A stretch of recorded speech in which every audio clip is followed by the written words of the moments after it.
life is a really helpful thing. So sometimes partners' influence manifests as facilitation. So it's kind of nice to be married, right? My husband will clean the bathroom, which is my least favorite job, so I'm always happy to give that over to him. He picks up the dog poop in the yard, which is also a least favorite activity, so I never have to do that. So chores get done around the house that I don't have to do anymore because I've allowed this person to have some influence in my life and I can rely on them to do some of these things for me, which is kind of nice. But allowing that person to have influence in my life might also lead to this thing called partner interference, which is really the focus of relational turbulence. Because, yeah, well, he might try to load the dishwasher. The bowls don't go on the bottom shelf. The bowls go on the top shelf. And so if he does some dishes and then I follow up and go try to load more dishes, I have to unload the whole dishwasher and then reload the whole dishwasher so that all the dishes are in the proper places in the dishwasher. Right? If he does laundry, he doesn't like to actually fold clothes, so he'll bring the laundry up. Right? And then everything sits in a basket for days where it gets wrinkly. That's not how I do laundry. I fold laundry when I bring it out of the dryer, right? So it's nice to have him in my life, and sometimes he's very helpful, but sometimes he gets in the way of my goals, right? My goals of having a house kept clean the way that I like it, my goals of eating Thai food, my goals of seeing chick flicks at the movie theater instead of action flicks, and sometimes bigger goals than that, right?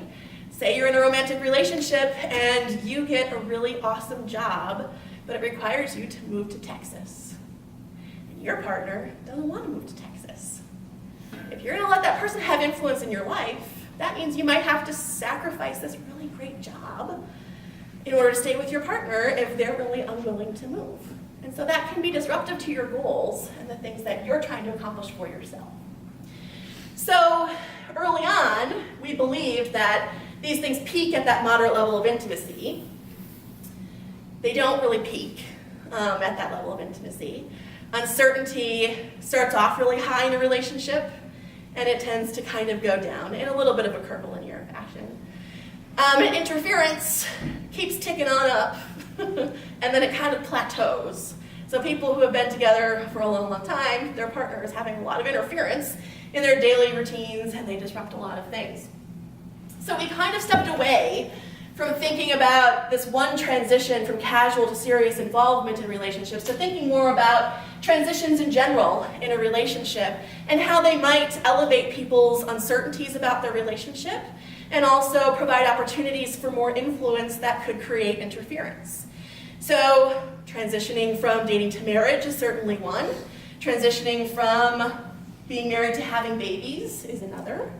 Transitioning into a new job, even if you don't have to relocate, can create opportunities for uncertainty, right? Your husband or your wife comes home, and they're talking all about their coworker and how funny they are.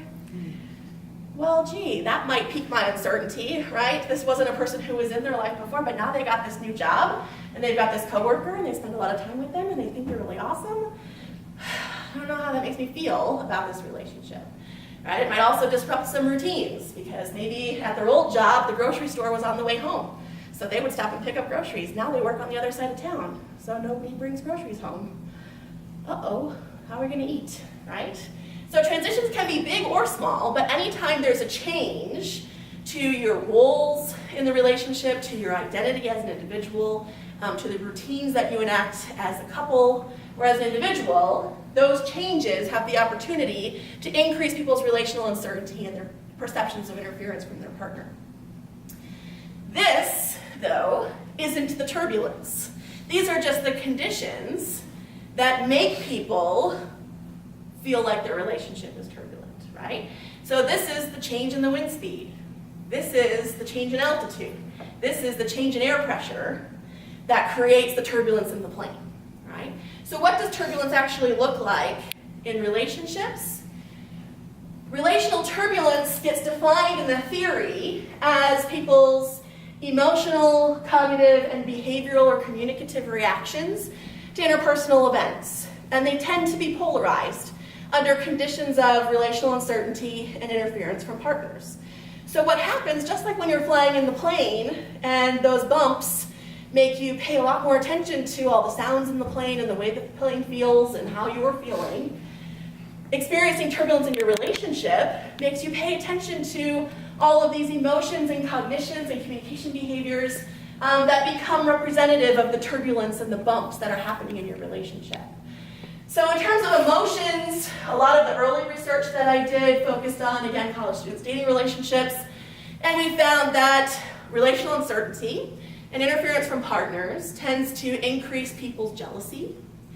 It makes them more irritated and angry and frustrated. Their feelings are more easily hurt, and their hurt feels more intense to them during those times.